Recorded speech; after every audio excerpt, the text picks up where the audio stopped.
Blog Talk Radio.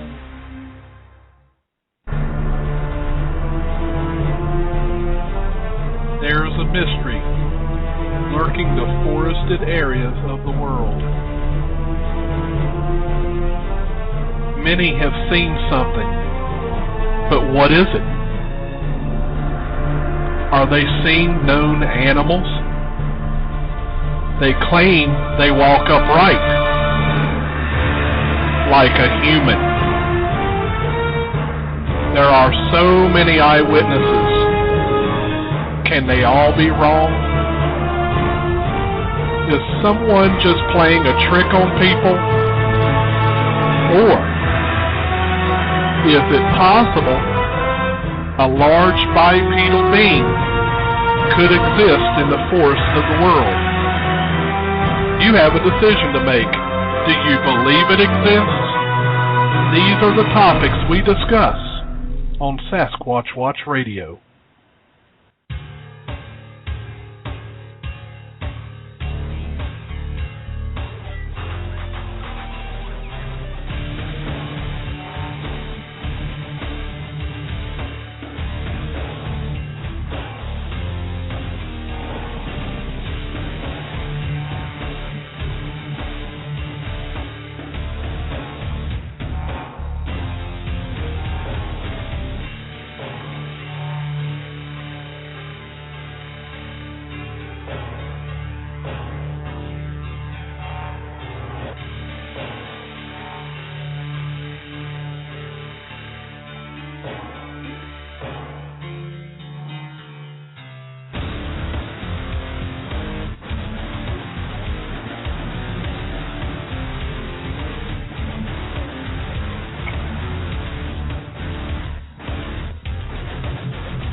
All right, welcome everyone to another episode of Sasquatch Watch Radio. Today is July 2nd, 2013, and we've got a great show for you tonight. Before we bring on our guest tonight, let me welcome my co-host, Bruce, I believe, is here.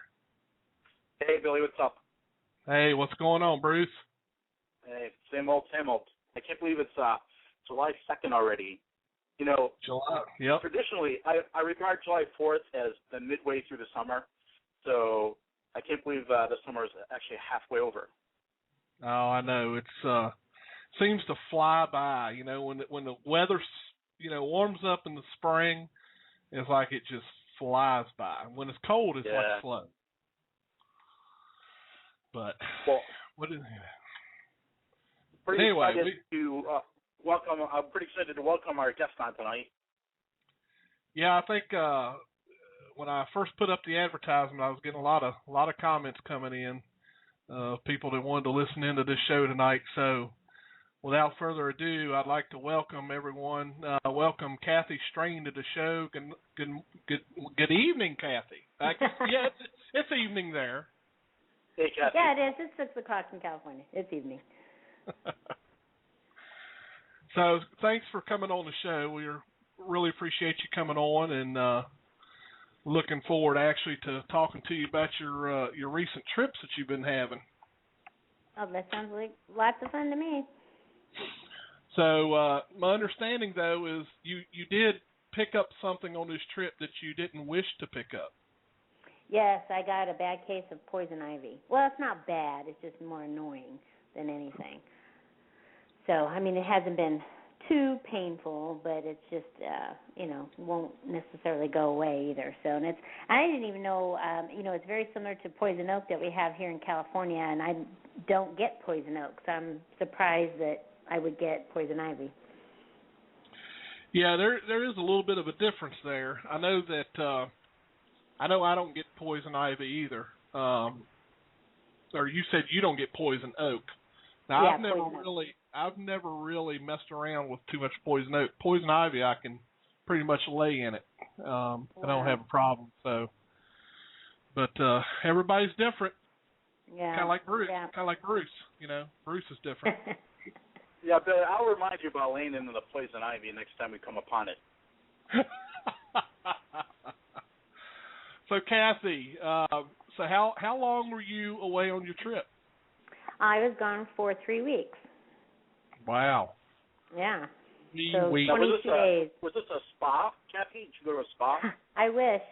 No.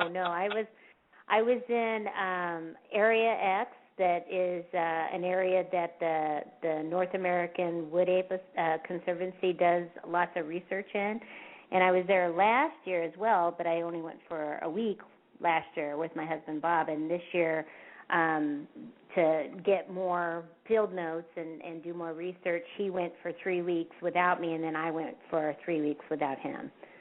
So. Area X, is that because it's still a highly confidential research site? Yes, it's in Oklahoma. Okay. And that's its official title. We don't actually have any other title for it. Cool. Very good. Very good. Now, my understanding is apparently there was a little bit of excitement there. Oh, yeah. There was, during the 3 weeks, we experienced quite a bit of activity. I mean, in general, just, rock throwing and some strange, very ape-like type sounds, like, tooth popping, that type of thing. But just about 4 or 5 days into my first week, it was about 11 a.m., and I was sitting down, and I was just kind of observing, the landscape, and I saw what appears to have been a juvenile Bigfoot, or at least a very small one. It was bigger than a cat, but smaller than a dog. Didn't have a tail. It was dark in color. What I noticed first was this tree was bobbing, and I thought, well, God, what's in that tree to make it bounce so hard? And it was a hickory tree. And then I saw this creature, and then I saw it use its weight to jump over to another tree. And so after it took me about 2 seconds for it to register in my brain what it was, and then we ran down there, but it had already moved on by the time we got down there. Very interesting. Now, who else was with you? Who else was witness of it? Well, I was the only one who saw it. There was, I think, 4. How many people were sitting there at the time? There may have been 4 other people sitting there at the time, but I was the only one who saw it. I was the only one facing that direction. Everybody else was facing a different direction from the tree, and so I was the only one who saw it. And by the time I said something, of course, it was gone. So. Now, Digger Dog in the chat room was wondering, did it? You know about what they call the baby video in New York, correct? Mhm. Did it look similar to that? No. This looked very much like a chimpanzee, like a smaller chimpanzee, not a full-grown one. It didn't have a tail at all, but it had a straight back, and it didn't use its arms like swinging like a chimp would do, or like what a monkey would do. It just totally was, crawled out on using all 2 hands and 2 feet, and then used its weight to, spring the limb and then jump over to the other tree. So Okay, it's not similar at all. Kathy, before this event, I mean, had you known that this behavior was exhibited by these creatures, or was this the first time you saw them in trees? Well, this is the first time I've ever seen them in the tree, and I think I may have heard, besides the baby video, I think I may have heard one other one, but it was always the way that I had always, at least for that one report, it was just any tree, just had climbed up a tree out of terror or trying to get away from something. This was obviously an animal that moved very comfortably in the trees. It was a travel route that it was doing. Now, was it up there because we were in its way and it didn't want to, walk on the ground past us or what? I can't say that, but it looked very comfortable in the tree. And later on we noticed that there were several branches that were broken in the tree, like something had obviously done this before, but its weight had caused the tree limb to break, smaller limbs to break. So I suspect it happens more often than not. Mm. Well, we've got someone who's a member with you at the AIBR on the line, so I'm gonna go ahead and bring him in here. How you doing tonight, Pete? I'm doing pretty good. Hey, Kathy. Hey, Pete, how you doing? Oh, doing pretty good. Good. What color was it? It was dark brown. Dark brown. Cool. Mhm. So last year, I don't know if you guys have heard this, but when we were in there last year, 4 of us together saw 2 that were dark brown that were walking right towards us. And then it was me who I jumped up and said, there they are, and I was running at them, and, of course, they bolted up the hillside very quickly away from us. And they also were dark brown or black. Were they bigger or smaller ones? Oh, they were big. The big one was easily over. The biggest guy we had there was about 6'3", and it was way bigger than that and way wider, thicker than he was. Were you guys able to find any footprints or anything? Oh, well, there's footprints that are found in the area fairly frequently, but from that one, no, they were on grass, walking along a hillside, and then when they hit the hillside, it was all rocky, outcrops and some soil, but not very much. But no footprints from that occasion. Very cool. Very cool. Now, this area is. How many times has it been that you've been to this area? Have you all researched there several times? This is my second trip, but altogether a month's worth of research there over these last year and this year. Okay. So, but the group's been there for many years. This is the 3rd year of a very long-term study that they're into. But they've known about the place for a long time. Right. Now, was it a sighting that came in that kind of led you all into the area, or is this something that you guys had just kind of picked out an area to study?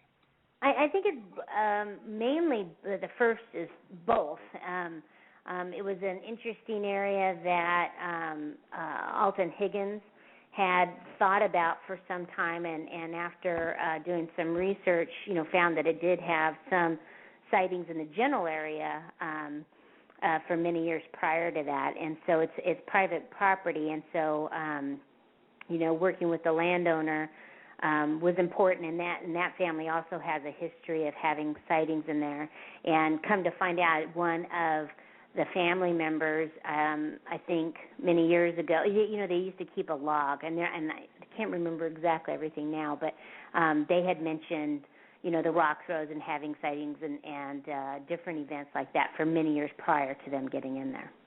Okay. All right, I don't want to hog it, Bruce. I know you got questions. Well, it seems to be a pretty hot area, and I'm just wondering, how did you come upon this area? Was it did you get a sighting report from the area, or did you just, a la Finding Bigfoot, say, hey, these woods look squatchy? No, the area in general, I think, was an interest to Alton Higgins, and he was the one that did some legwork in there, and then was able to contact the landowner based on his theory that would be a very good area to visit.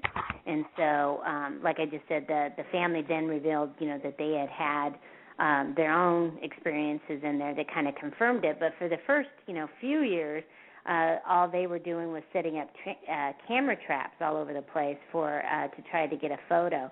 And it was just in this last 3 years that they have been doing, instead of just having camera traps and then coming back every 6 weeks or however long it was to check the cameras, the last 3 years they've been having a long-term study where they try to keep somebody in there for a very long period of time over a longer period of time. So, like say summer, we would try to keep at least one person, if not more, there every day throughout the entire summer. That's actually a great idea, because as we all know, if you want to keep Bigfoot away, you set out camera traps. Well, and it's really weird because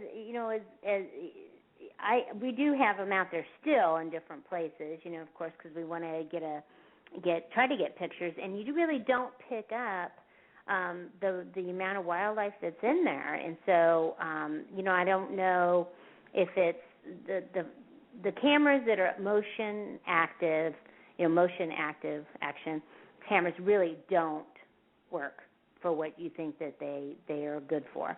They rarely capture deer or anything else. something called a plot watcher is a much better camera because it takes, it can take a photo every few seconds or every minute or whatever you want. And those have done a little bit better in capturing other wildlife like bears and stuff, but they don't work at nighttime at all, so they're only for daytime use. And so they really haven't invented something that is a really useful camera. But, yeah, I don't necessarily disagree that cameras are not repellents to these things at all. Now, Kathy, you I meant to compliment you on your book, The Giants, Cannibals, and Monsters. I just want to say that book was so beautifully done. Oh, thank you. I have a copy, and at some point I'd like to get an autograph from you. But sure. It seems like you have a lot of experience and a lot of background with Native American legends. Mm-hmm. Do you have any Native American legends from this area in near the hot spot that you've been researching that sort of corroborate what you've seen?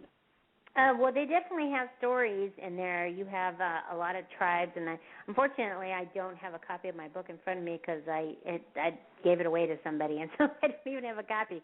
But yeah, there's definitely Native American stories in there that talk about these the term cannibals used often, and I'm very grateful that if that's a true story that they do eat humans on occasion or children. I'm glad I have never experienced that.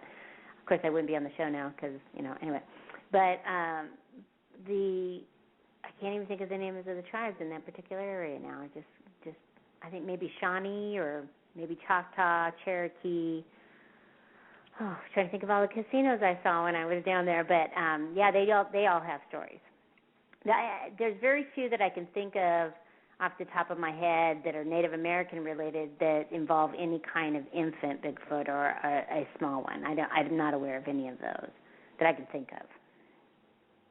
Well, it's sort of kind of coincidental. I was reading a book about these Sasquatches out in Australia, and the author mentions that the Aborigines who live in that area talk a lot about the fact that these creatures, who are very similar to our Sasquatch, they give them wide berth because they were absolutely known to be cannibals, and they basically would eat whatever they caught. So, it was kind of, I had this aha moment when I read your book, and I thought, wow, all right. So, everyone has this like Harry and the Hendersons notion of Sasquatch, and you don't really hear about a lot. You don't really hear a lot about, this sort of cannibalism and, of course, stories of the Wendigo. But it's sort of, I don't know, it's not really popular, this notion that Bigfoot is cannibalistic. Oh, definitely not. I mean, well, the term cannibal, of course, infers a very close relationships with humans because a cannibal means eating of its own species. And so that term within itself has significant meaning in our culture. But, yeah, there's definitely this notion that they are fuzzy, cuddly little animals who just want to eat berries and twigs in the forest, when in reality that's not what Native Americans have always said about the animals. They've always said, you don't bug them, you don't leave them alone. I mean, you leave them alone. You don't go into areas that is their areas. You just avoid them at all costs because they have a tendency to be cannibals or violent or do other things. And so that's how do you mesh those two concepts of wanting them to be something friendly because you want to still go out in the forest, but then deal with, even early miners and, Ape Canyon, all those stories where they definitely are not gentle beasts of any way, shape, or form. So, somewhere in there is the truth. Well, even Paul Bartholomew in his book, Monsters of the North Woods, talks about the cannibalistic nature of these creatures. And,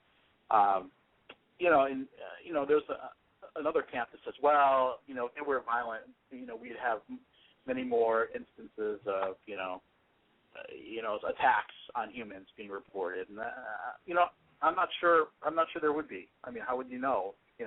we had a speaker, at Creature Weekend this year who talked about all these missing persons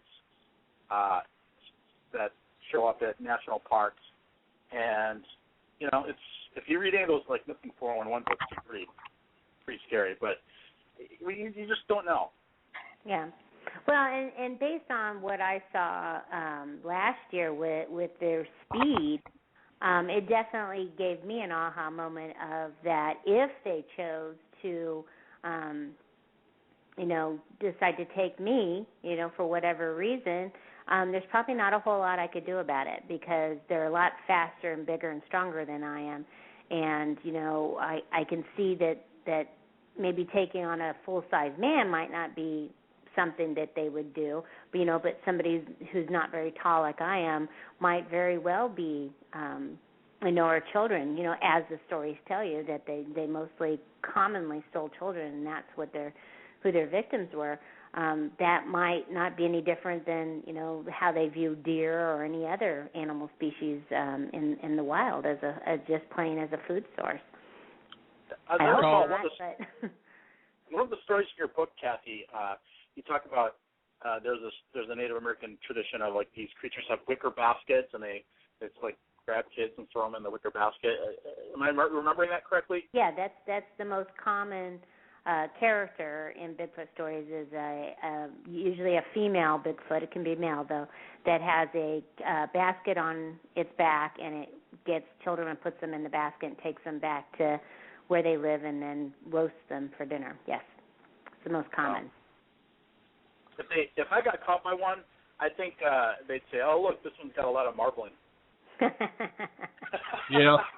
Well, Bruce might be the prime rib of human, so that's right. And Kathy was just mentioning, being a smaller female and everything. I guess Janine would be in trouble. Yeah. Janine looks like a little kid out in the woods. They'd grab her right up. Yeah.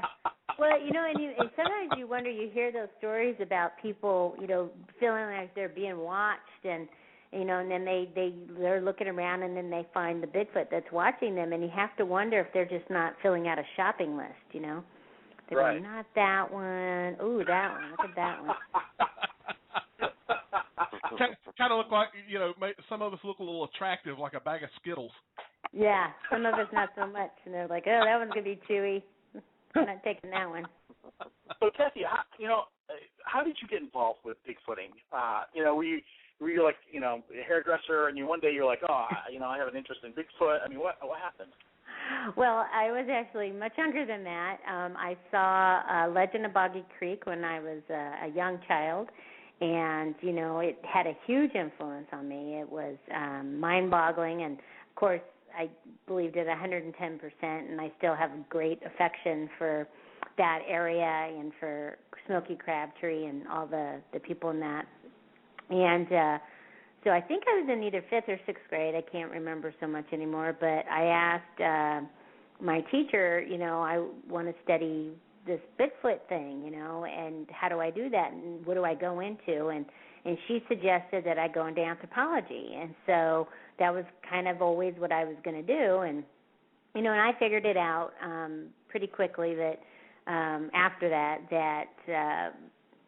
anthropology or science in general didn't accept that Bigfoot was real. But it's always funny because every time I had an anthropology book or a science book, there's always at least one page dedicated to a Bigfoot in that book, and I find it quite amazing. And so, going through school and stuff, I did find that I still wanted to do anthropology because I felt it had a close connection with Bigfoot, but I also found that I loved archaeology and I loved Native American stuff and their stories, and so it was just a good fit all the way around. So. Oh, cool. And when you met your husband, did you keep that from him, or was it like did you spring it on him like I have a secret. I like to look for Bigfoot in my spare time. No, actually, that's a good story. I actually met my husband at a Bigfoot conference, and so I was a speaker at the 2003 International Bigfoot I think, conference. It was in Willow Creek. It was the first one that Bob Gimlin had spoken at in many years, and so he pretty much already knew what I did because, obviously I was totally out of the closet if I'm speaking, at a conference like that. So yeah. So no, he didn't think I was weird or anything. Wow. Doesn't mean he doesn't now, but then anyway he didn't. Well, so you can actually pick up chicks at a Bigfoot conference now? Yeah, you can. Yeah. Well, too bad. You got to just sort the crazies from the normal ones, so and sometimes that's hard to do. Hey, Billy, too bad Brandon's already married because we know how he likes to treat those Bigfoot conferences. Who was that? So, this guy Brandon, he always carries on with his wife in the back row of the Bigfoot conference. I don't know why, but he chooses that moment for public displays of affection in his person. Well, maybe it's something to do with the subject. Well, yeah.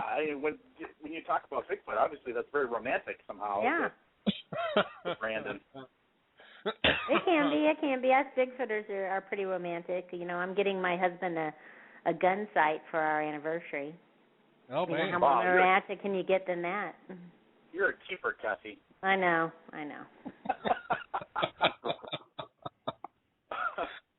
So, any books?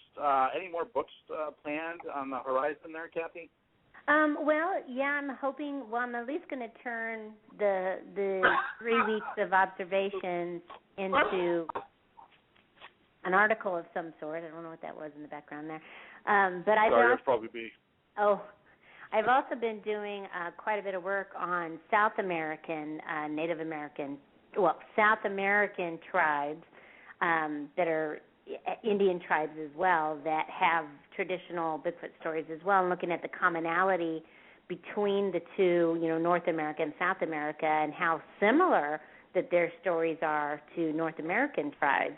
And so, and they still have some extremely wild places down there, Brazil, the Amazon, that still have stories that come out, but a lot of these tribes weren't contacted by researchers until the late 70s because they were so remote, and they kind of had this hands-off policy of tribal people, and so they have the same exact stories about this, these creatures that roam the woods, and their names are very similar. It's the man of the forest, the wild man of the forest, the hairy man of the forest, and so have found that very compelling, and so that will likely turn itself into a book just based on that information.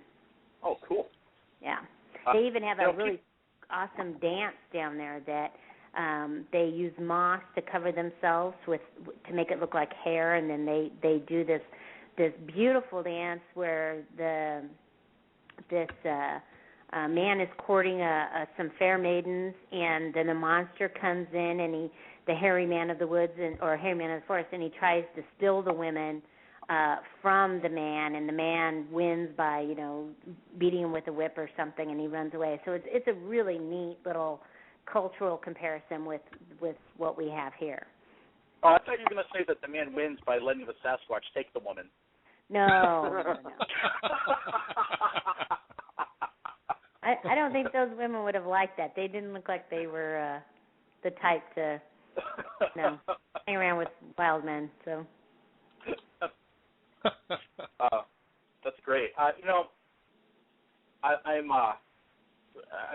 visited South America, and people don't really. I don't think people understand how big Brazil is.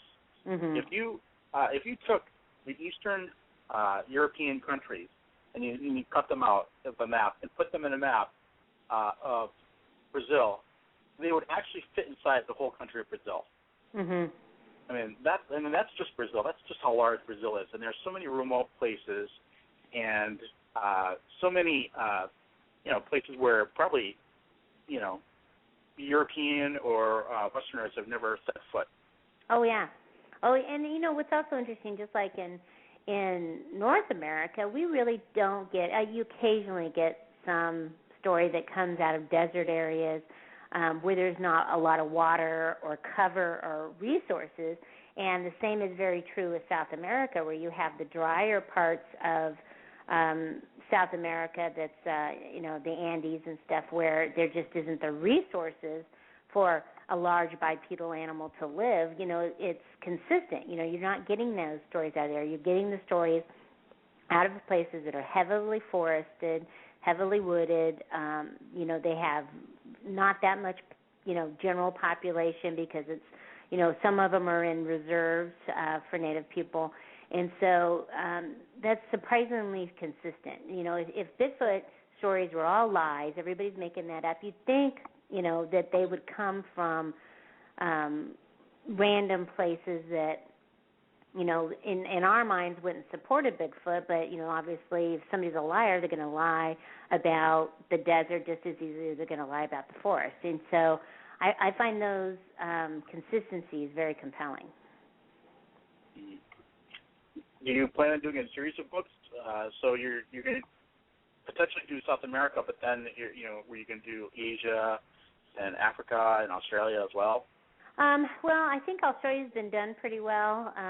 They have some excellent researchers down there that have done an enormous amount of great work, and so probably not. Maybe Africa might be pretty interesting, but it's also, you have to be able to get to the resources. And with South America, I had to have some help with translating materials into English, and so I would have to see. I just, for me, what my interest is because even though a lot of people don't think of it this way, they think of Mexico and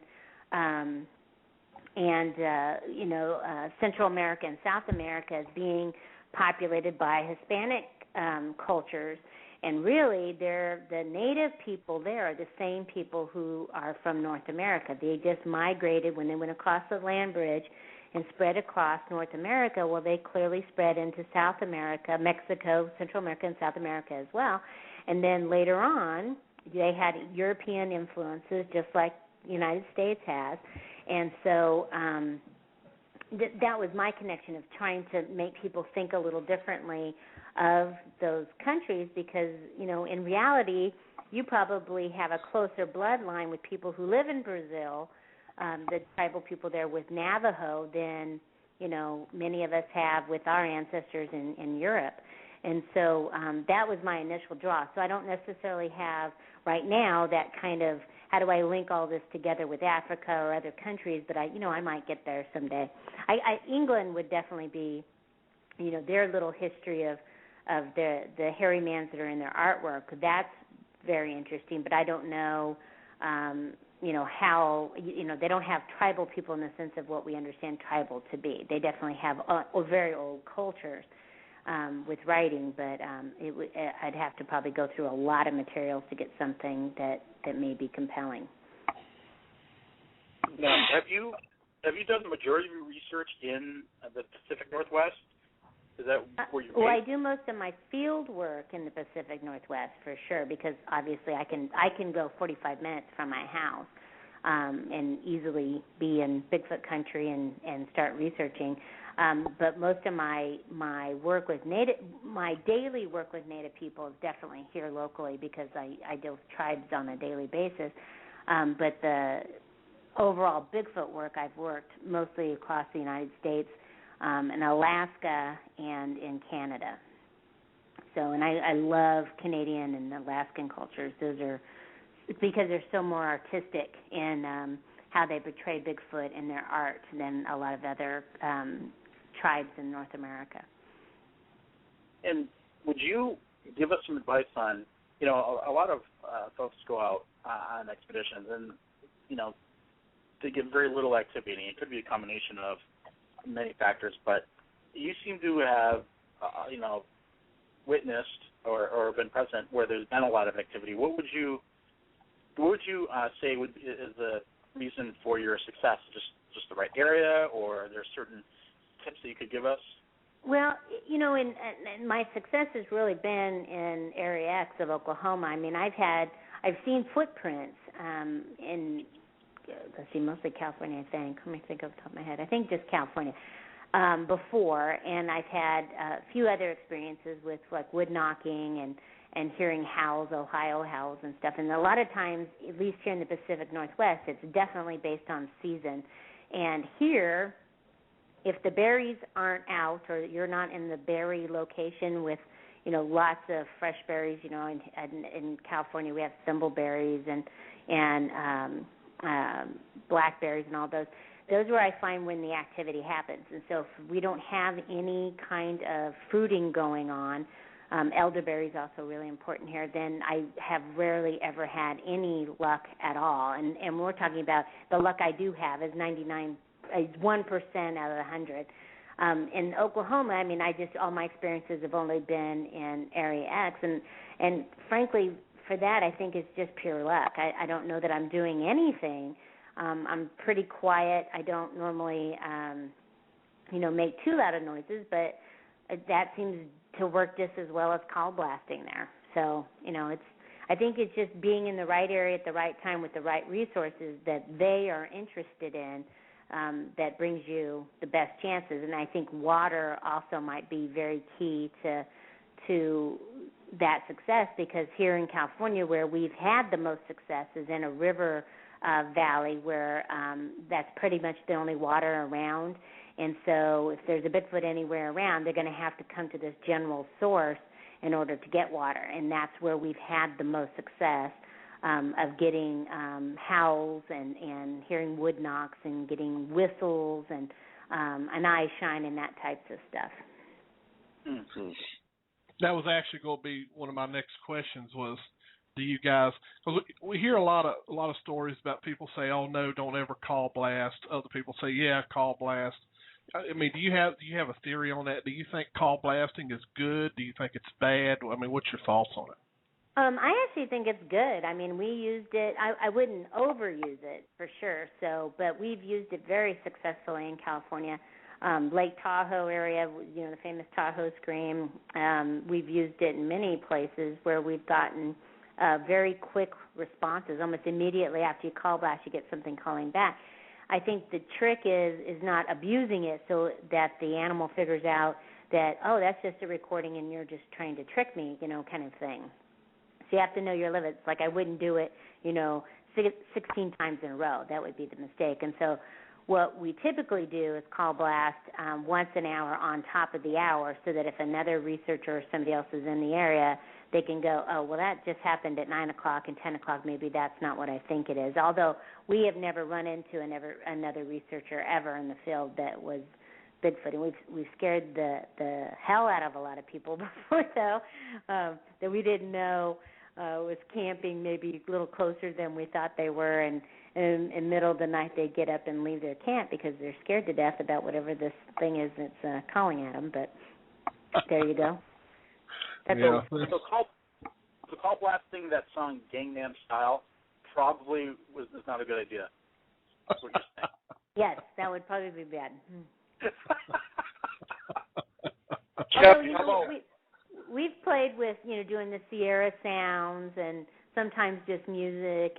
And I know a friend of ours, John Freitas, he seems to have a lot of success broadcasting angry, like gorilla sounds. They're just horrible to listen to.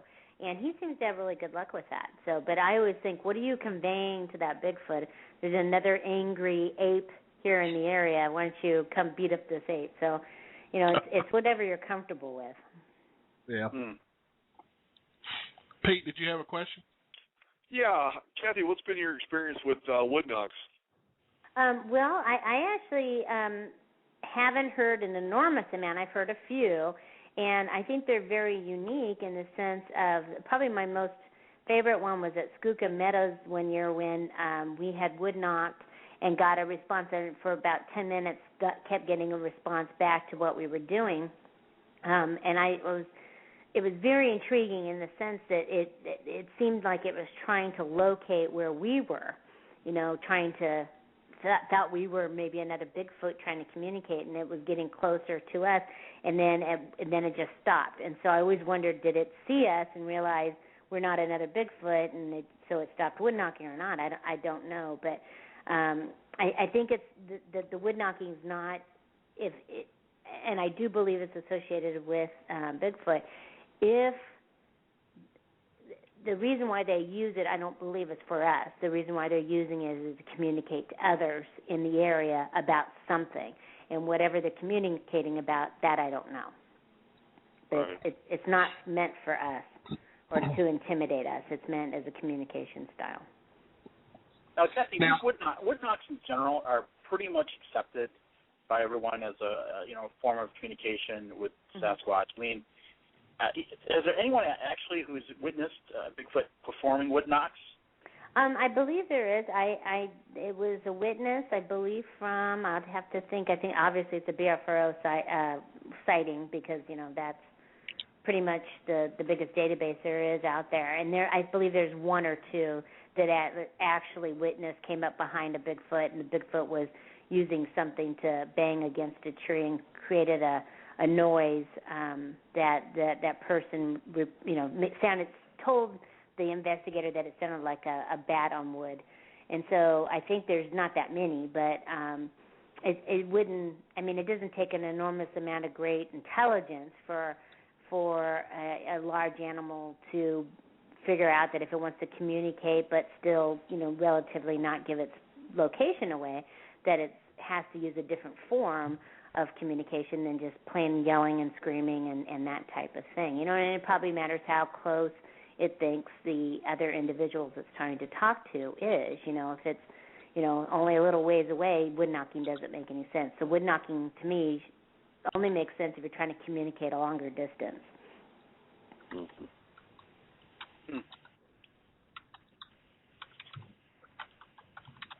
Billy, now, do you have a question? Yeah, I was going to ask Kathy. I've heard you say several times animal.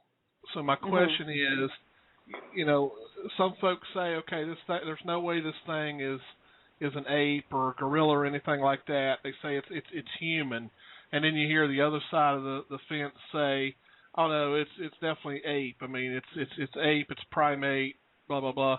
So what is your thought? Do you have a theory? What do you think this is? Do you think it's more human or you think it's more ape? Oh, I definitely think it's more ape. After having seen them last year physically, how they move, how they interact, the behaviors that they exhibit, there's nothing human-like about them. Everything that they are capable of is all within the ape range that other apes are capable of doing. And so, and of course, humans are a form of ape anyway, but there's nothing that I see, outside the fact that they're bipedal. They don't have a language. They don't have technology. They don't have the ability to make tools. And so that's what makes humans humans, And so just because you live in a family group and you can teach your young, what all animals are able to do that. And so you're looking for those things that set you apart. Of course, in the end, only DNA is going to tell us the truth because it's DNA that helps decide where those barriers are. Some people would definitely suggest that chimps should be included in the same genus as humans, because they're so, we have 97% same DNA. But to me, it's not just the DNA. It is also behavior that tells us what something might be. Right. Yeah. So to me, they're apes. Now, Kathy, another question. Sure. And kind of a loaded question, I guess you could say. Obviously, there's people that believe that, we need to take a specimen in order to prove, the DNA and everything else, that we know that it's a legit dead body. Mm-hmm. There's other people that are obviously, let's get the photographs, let's try to prove it that way. And being ex-member of, TBRC when it was a non-kill, and, then we have reports of, Daryl and, some activities there. What's your feelings as far as the, taking of one as far as the dead body goes? Or do you think we should just leave them alone and study them the best we can with photographic evidence? Well, it'd be nice, of course, if photographic evidence would be enough, but we've had the Patterson-Gimlin film for 40-plus years now that hasn't been enough. We have other photographs that are very compelling that haven't even made the government want to even put any money into doing long-term studies of this animal. And so as a scientist, which I am perfectly okay with being pro-science, and that science dictates that we have a type specimen that we can examine and get to know those things that we might not be able to know. I mean, you can do all the observations you want, but we're never going to know what their vocal tract length is. We're not going to be able to know if they have an opposable thumb, really, unless you got really close to it. We're not going to know, about the eye shine issue. We'd have to be able to dissect an animal to figure that out. And so part of what the TBRC, which is now the NAWAC, stands for is conservancy. And what that means is that you're concerned about the species as a whole. And so one individual or two individuals is not going to it's not going to harm the overall species. And the purpose of the group is to conserve the species as a whole. And the only way that's going to happen is if science accepts it as being a real species, starts putting some conservation methods in place, such as, not allowing hunting, maybe reducing some timber harvest in certain areas, that kind of thing, is the only way this is going to be successful. And so, and I don't blame science for saying that a picture isn't enough. They're correct. I mean, as a scientist myself, I have to have proof when my archaeologists go out in the field and they tell me that we're not going to build this campground because there's a big arc site there. Well, I don't want their word for it. I need to see proof that it truly exists, and that is almost always because of a physical example of it. I go out and I look at it, or I have artifacts from the site that show me it does exist.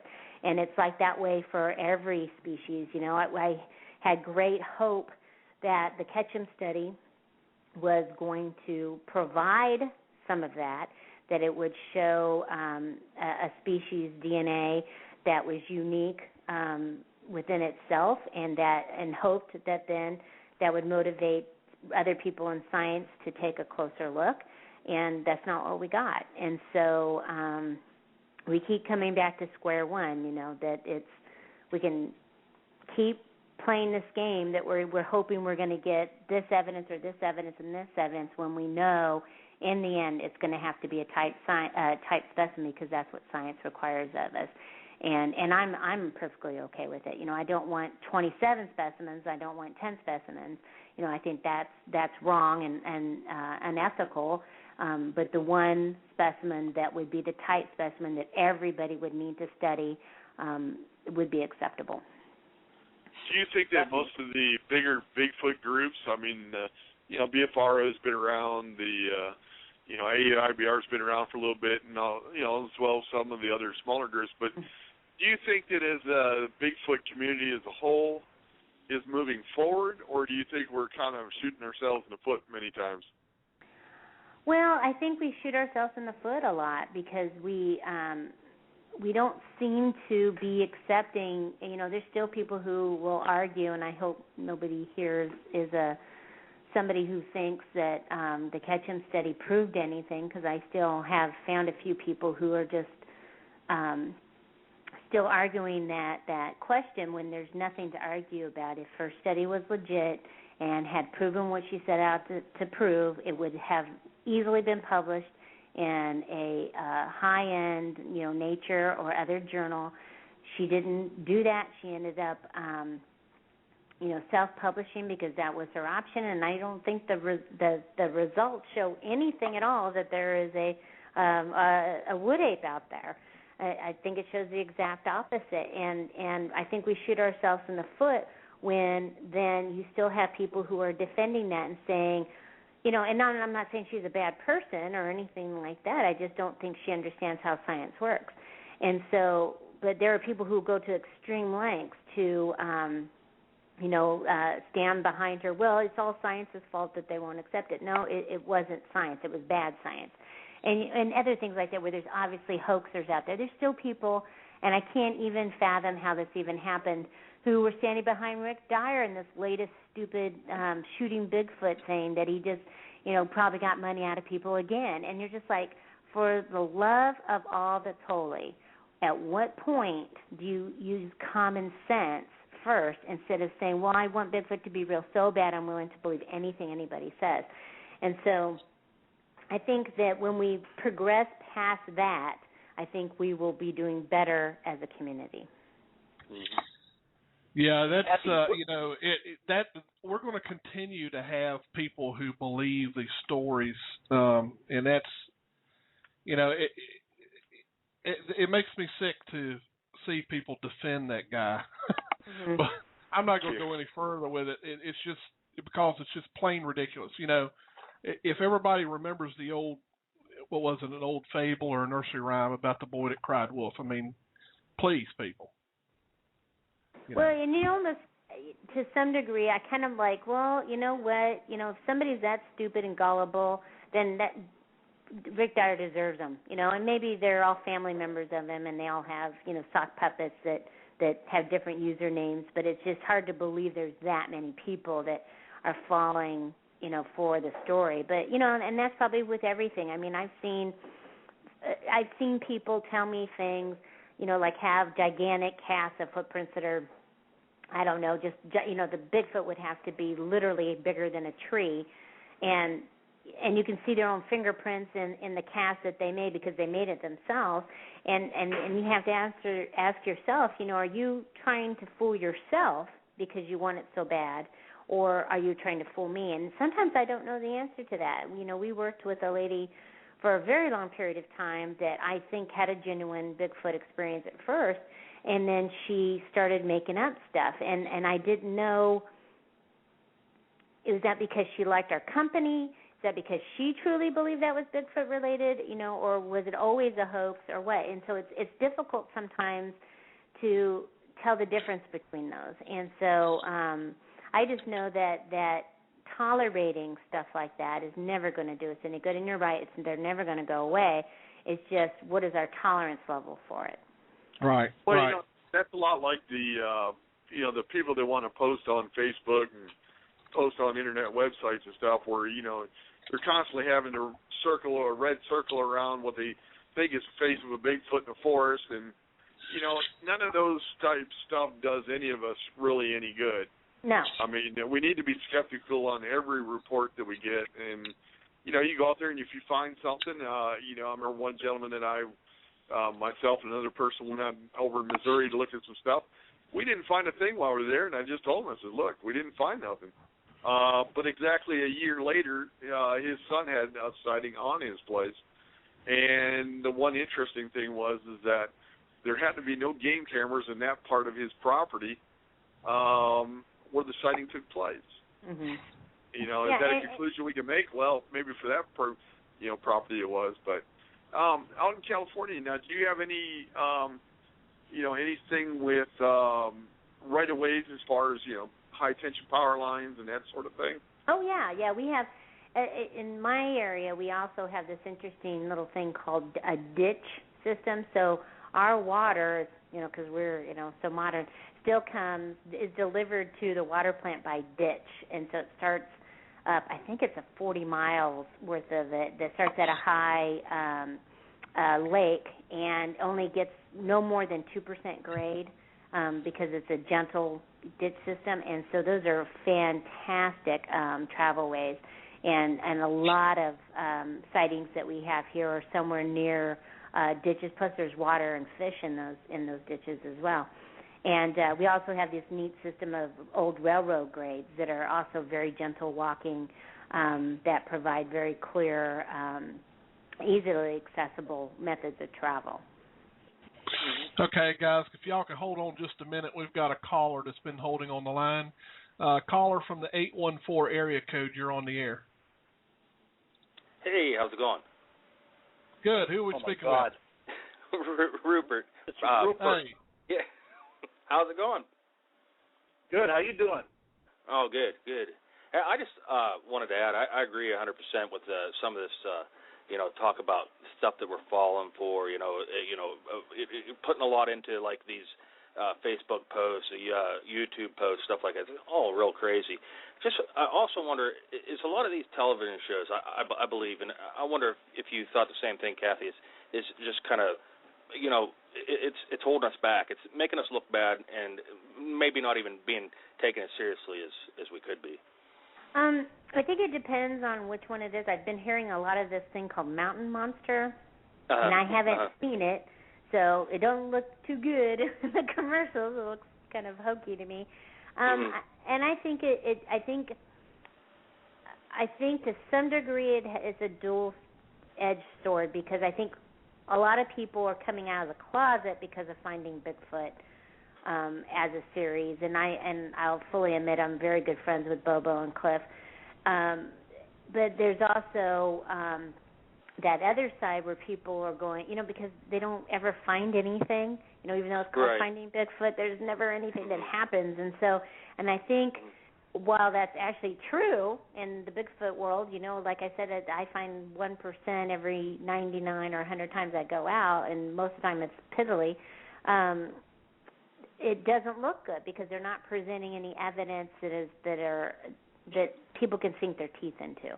And so I have mixed feelings about it. I prefer the documentaries where they use scientists to debate the issue and what evidence there is versus, the same old formula of going out, not finding anything, and spending very little time in any place. I mean, I know they don't spend more than 4 days. And what can you really do in 4 days? Not a whole lot.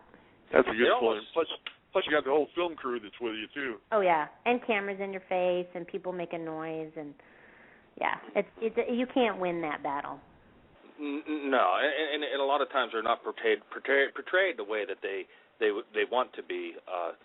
It's up to the producers. If they want ratings, they're going to make you look the way they need you to look. Whether it's a joke or. And there's a new show that's going to be out here not long, that Bigfoot Bounty, where they're offering the $10 million if you prove it, or whatever's your stack. Yeah. I don't have a lot of high hopes for that. That I'm really cringing that they may make some fun of some people, and it may come off as being more spoofy than anything. But I'll reserve my judgment when I see it. So we actually decided not to do that. We got a call on that. I mean, I imagine everybody did. But I mean, we was actually talking to the lady that was trying to gather up researchers for that, and when we got to hearing what it was all about and stuff like, it's like, no, this just isn't going to work out. It's just sometimes not worth being on television. It really isn't. No. And I've done television in the past, and I've been asked many times, and I've turned many down just because it's a time suck from my family, but it's also, what is your premise? What is it that you're looking for? It's like that alien. What is that, Alien? Mm-hmm. Oh Lord, that was just the most awful thing I've ever seen in my entire life. Bigfoots were dropped. Aliens dropped off the Bigfoots, and so I turned down a lot of stuff. But there's some that are, I think, very have a lot of promise that I have been involved in the past. Well, thank you for answering. Oh, no problem. Thank you. Thank you, Rupert. You got any more questions, Bruce? Well, I did have a question I was kind of holding, and we were talking about sort of the need for a type specimen. But I was going to ask Kathy what she pegs the population in North America, the Sasquatch population in North America as. Now, of course, I know that we really don't have a lot of information on. But I was just curious, and if she had in her mind a number. I think it's a little higher than we think it is. I don't think it's 10,000, but I don't think it's 500 either. I think it's probably somewhere in the 2,000 range. And I think they're actually more in clusters than we think they are. I used to think that there could be, 1 or 2 over here and 1 or 2 over there, but I really don't think so. I think now, based on my experiences, that they really do form family groups and occupy a larger territory than I would have guessed in the past. And then the next territory over, how far away that would be, I can't fathom, would be the next family group that would occupy that space. And there's obviously territories or landscapes that would not lend itself to having any kind of Bigfoot population at all, like the deserts and areas in dense population. And so that's where I would place it. And it could be much higher than that because it obviously has to be a viable breeding population. So, and I don't know enough about biology breeding to tell you if 2,000 can sustain a population. Don't know. The number that seems to be bandied about by a lot of the quote-unquote skeptics, I think the number they use is 1,000, and that's based off of a paper that a couple researchers did, a couple scientists did. But that paper wasn't about Bigfoot, but it's a number I hear all the time. Now that you've been out for 3 weeks, Kathy, if you had a graph which would portray sort of the activity you encountered, what would that look like over a 3-week period? Is there a lot of activity when you first show up and then it tapers off? Is there no activity and then when you're there a week or two, things start to pick up? Well, I would say it was roughly, there was activity pretty much every day, roughly something. There was a couple of days when it was me and an older gentleman where nothing happened at all. So we were totally as boring as anything that could possibly happen. And then we had a few events that I would have raised up to a 10, 11 type event where, it was a madhouse and craziness went on and, it was potentially not a dangerous situation, but I guess potentially I could use that word. I a lot of times I think it was based on who was present. There are lots of people who are more aggressive than other people. If they hear a sound that they go looking immediately for the sound versus other people that if they hear something, they sit there quietly and see what else happens next and what happens next. And I think that determines a lot of what's going to happen. If you're chasing them off, it has one reaction. If you're sitting there quietly and ignoring it, you seem to get a different reaction. And so, but I did have days that just absolutely nothing happened. But I think the 3 weeks as a whole was very successful, and I think I learned an enormous amount. And I'm glad I did it. I missed my Bob for those 3 weeks, but I lived through it. So. Well, what I was leading up to is some of us have difficulty in getting like 3 weeks off from our work and family commitments, and so I envy and live vicariously through researchers such as yourself who are able to do that. But my question was, I've been in some areas that had historically a lot of activity, but when you're there for a weekend or even if you're only there for like 3 or 4 days, there seems to be no activity. I'm just wondering, is it did I not spend enough time there? Should I have been out there for 2 or 3 weeks? Well, I think it has different, I think some people and what your activities are doing, and plus, like I said, like when my husband Bob was there 3 weeks, when he was there, and I think there may have been a 2-week lag between when he was there and I got there, so we had like a week together before I left. He had nothing, and I don't mean absolutely nothing, but it was pretty weak, and so, but as you know, we've had all those hurricanes in Oklahoma, lots of very light rain, and I think that makes a difference is what is the weather doing, when are the flowers on the fruit trees and plants producing the berries and the other fruit that they need to eat, and I think it had a very light spring, and so I think that pushes how active or when they come into an area to a different time period. They can't sit in one spot expecting food to come to them.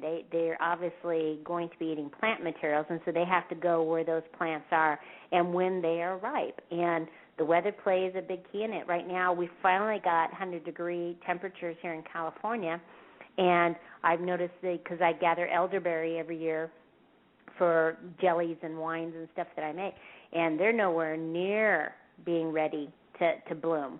And so I'm going on an expedition here in California in just a couple of weeks, and I'm praying, oh gosh, I hope these start blooming and have some berries on them, or else I'm going to predict I'm not going to have a lot of activity because the food resources, because when the berries ripe, you have the tubers and you have the other plant materials also getting ripe at the same time period. And so, it may be that you're picking your season. Although, when you chart out sometimes in areas when they have the most activity, sometimes it's winter when all the activity happens. And so, it's getting to know your area. And as far as time, a few years ago, Bob, when he retired, spent almost an entire summer out in the field. I let him come home like once or twice, in a week or something. I was like, if you're not stinking, you're not coming home. And had nothing happen that summer, And so it was just, was that him? Was it the location? Was it timing? Well, that particular summer we had an enormous amount of forest fires in our location, and the valleys were just clogged with fire smoke. And, I think that influenced where those groups were. I don't think they want to be here when things are on fire. I think they sense danger like every other animal does and leaves the area. Yeah, that makes sense. Yeah, so sometimes it's not length. Sometimes it's just things that happen to you. How about moon phase, Kathy? Have you ever noticed a difference in moon phase? I'm a deer hunter, and I've noticed a lot of times animals act, and moon phase is just a whole lot different. As far as even if it's a full moon, they don't like to move around as much. Sometimes an overcasty night, they'll move around a lot better because it's darker. Have you noticed anything in the moon phases and stuff? Well, it does seem like you get more activity when there's not a full moon, for sure. When there's it's really pitch black or it's a waning moon. But that's part of what the NAWAC is trying to accomplish, is with these very long-term studies over multiple years and making sure we're taking notes about all that information. What's the temperature? What's the humidity? Was it cloudy? Was it rainy? What was the moon? That we're going to be able to piece those things together, because you really need a very, a long period of time to be able to see those patterns. And so that's one of their goals, and one of the things I really commend is writing no matter how mundane you think something is getting written down so that we can see if it has any meaning 4 years from here, 3 years from here, or what. Right. I think that's a good point, Kathy, because, on a lot of expeditions, I noticed there's just a lack of documentation, and I'm probably as guilty as anyone of that. But I know that, I agree. Follow book, you should write down, not only the temperature and weather and the conditions, but also things like, what were you wearing, was a member of the group smoking, Yeah, was Bruce naked again, that usual stuff, because that probably isn't attractant. So, but yeah, what did you cook for dinner? What time did you eat? And it's not that hard to do. You assign one person is the note keeper, and that's their job, is just to take notes. And you see just as much as everybody else. It's not like you're getting punished because you're the note taker. It's a good scientific habit, because what you'll find is a disagreement. A week or two later, you'll say, well, this is what happened. No, that's not what happened. This is what happened. Well, wait a minute. Let's go back to the notes, and this is what I wrote down. Oh, yeah. Okay, that's what happened. Because we're humans. We get, I can't remember what the last episode of Hell's Kitchen showed, even though I watched it, but, I don't remember who was thrown off. And so that's just good scientific practices. Well, I took a note one time, Kathy, and I noticed that I don't have any activity whenever Bruce goes out in the woods with me. Yeah, well, Kathy, you mentioned Hell's Kitchen. Let me just say that Dave's wife's cooking could be considered, that could be considered Hell's Kitchen as well. She killed off a whole Bigfoot clan with her cooking once. She threw it out, and I guess the way she tells the story, she heard later on in the evening some sort of Bigfoot creature hacking up a lung after eating it. Hey, that's a way to get a specimen. You just kill them with your food. See? Very clever. Then technically it's a natural death. Bruce, and you thought that was a bad thing. See? She's thinking ahead. Yeah, it's a good thing, Bruce. See? This is why Kathy is so successful at what she does. Mm-hmm. I think outside the box. Think outside the box. Kathy, I got a question for you. Sure. And I've obviously moved around here recently a little bit, and we had the Oklahoma, obviously Arkansas, Texas, Louisiana, and then, of course, you got the Appalachian Mountains up there where Billy's at and stuff. Now that I'm out here in Montana, it seems like there's a lot more, well, I should say some more that would happen on the western side of the state. What is your thoughts on as far as migration? Years ago we used to discuss whether or not they traveled any great distances, or, do you feel that they have a home range? Obviously in Oklahoma, Louisiana, they'll find whatever they got right there in the Patch Mountains where they're at. Same thing with, Virginia. Out here, I suspect maybe they follow the elk herds and stuff, deer. What's your thoughts as far as where we stand as far as the whole migration route idea? I don't think that they migrate great distances at all. And I can also say I don't believe that they hibernate at all. I think it's a question of I've always believed that they follow a pretty traditional, I call them seasonal rounds, and it's a term we use for Native people, where they, in the winters, are down in the lower elevations where there's still, deer and other winter foods that are available, fish. There are plants that grow in the winter, of course.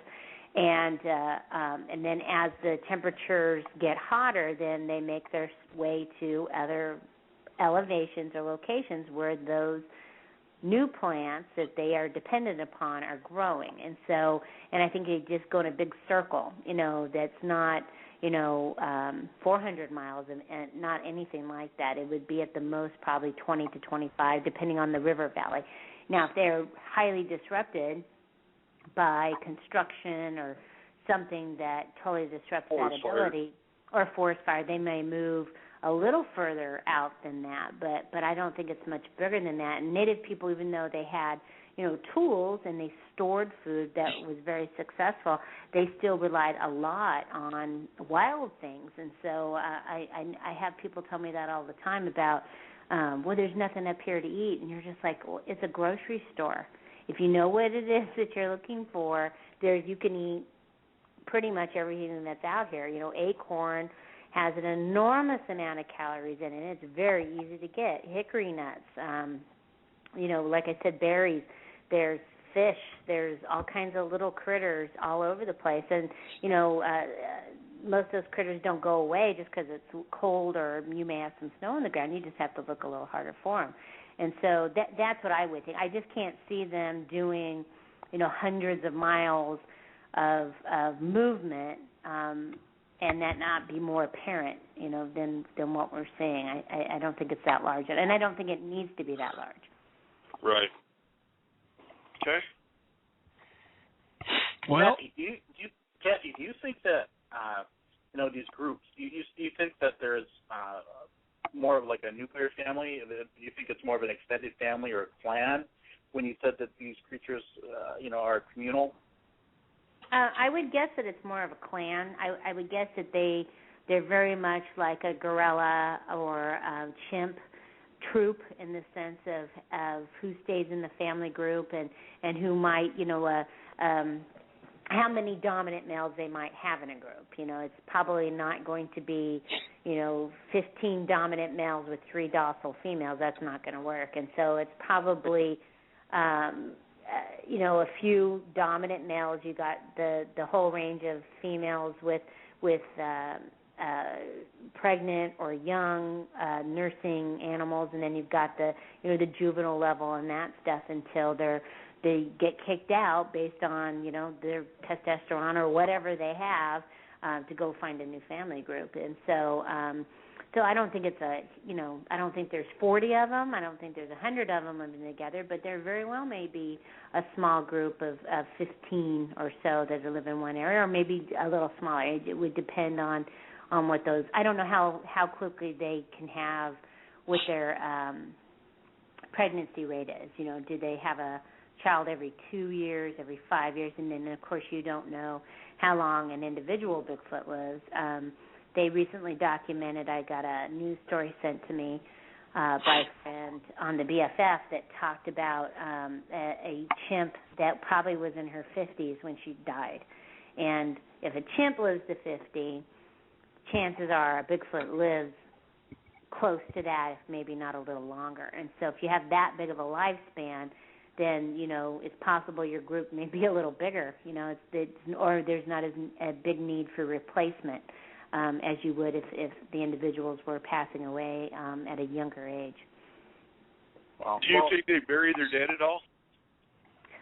There's no evidence of that. I don't believe it at all. That burials are a completely human trait. It is, and we only started burying our own dead when we started that higher level of thinking of believing in an afterlife, because there's no reason to bury your dead. The only reason we bury our dead is in our minds, we're preserving a body that we care very much for in order to go on to something different. And so that time, that belief system really just starts to come around somewhere in the Neanderthals. All other humans, or in the Homo or the Homo line, were accidental, buried by landslides or other stuff like that. They're not purposely buried. And so if Bigfoots are burying their dead, that would show a level of a belief in an afterlife that absolutely makes no sense. If they believe in an afterlife or a reason to preserve a body because it's not going back to nature, then they should be making tools much to the level close to our early ancestors, and there's no evidence of that whatsoever. And so, there's such this tendency to want to give Bigfoots or wood apes these human emotions, or these, I've heard people tell me they think that Bigfoot was bored, or, that's us who thinks that stuff. That's a human emotion, and you're not ascribing that to a wild animal. My dog, I believe to be very sensitive, but she doesn't get bored and, or have this issue with if we bury a dog friend of hers in the ground or not. She doesn't have any concept of that, and so we need to really stop doing that, because then that's where you're gonna that's where it becomes an emotional issue about if we should take a specimen or not. It's because you're ascribing human feelings and values to something that has no idea what you're even talking about or even cares about. And so we really have to get past that. But also acknowledging that it's human nature to want to do that. When we see chimps or gorillas in a zoo, we want to say, aren't they cute? They're waving at me and that kind of thing. And, they're not waving at you. They may be flinging some poo at you, but they're not waving at you. Kathy, I think you made Dave Rupert's night, because he doesn't have enough testosterone to get kicked out of any group. So, listen, if I have to start throwing poo at you, you're gonna know it. Yeah, I would. You have to know you're being poo-flung poo.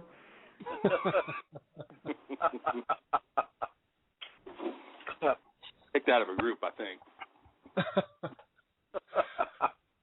Wow. Well, Kathy, we hope we didn't keep you too long. We went over about 18 minutes. No, we're good. And we appreciate you taking time out of your day, and, we know that you probably want to go spend some time with Bob. He's probably lonely right now. Oh, he is. We've been away from each other too much, so. But it was worth it. I mean, I wish he had more activity when he was there, but, They were just waiting for him to leave. Yeah. Well, I think he's intimidating. Trust me, Kathy, we all come away from our expeditions having that same feeling that, I wish there were more activity. Yeah. That's. Well, I just, like I said, I just told him, I said he was too good looking, and so they were intimidated by his good looks, and they waited until the high squeaky little girl got there. So. All right. Well, thank you, Kathy, for coming on, and we hope that you'll come back and join us again. Maybe if you go out and have you a few more weeks, and we can get you back on again. And sounds like you get some pretty good results when you get out there. Yeah. Well, yeah, I'd be happy to come back on. No problem. That's awesome. All right. Well, has anybody else got anything? Nope. Okay. I think everybody's good. Thanks again, Kathy, for coming on the show. Kathy. You're welcome. Right. Thanks, Kathy. All right. Bye-bye. Good night, everyone. Good night. We're going to wrap up another show, folks. Join us next Tuesday night at 9 p.m. Eastern for another show. We'll see you all and have a great night. Adios.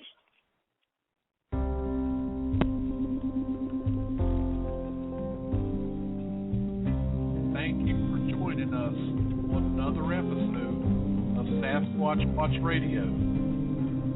Remember to join us again next Tuesday night at 9 p.m. Eastern. We appreciate every one of our listeners. Thank you so much for being here. At Grainger, we're for the ones who specialize in saving the day and for the ones who've mastered the art of keeping business moving. We offer industrial-grade supplies for every industry with same-day pickup and next-day delivery on most orders, all backed by real people ready to help, so you can get the right answers and products right when you need them. Call, click Grainger.com, or just stop by. Grainger, for the ones who get it done. Hello, it is Ryan, and I was on a flight the other day playing one of my favorite social spin slot games on ChumbaCasino.com. I looked over at the person sitting next to me, and you know what they were doing? They were also playing Chumba Casino. Coincidence? I think not. Everybody's loving having fun with it. Chumba Casino is home to hundreds of casino-style games that you can play for free anytime, anywhere, even at 30,000 feet. So sign up now at ChumbaCasino.com to claim your free welcome bonus. That's ChumbaCasino.com and live the Chumba life. No purchase necessary. VGW. Void where prohibited by law. See terms and conditions. 18+.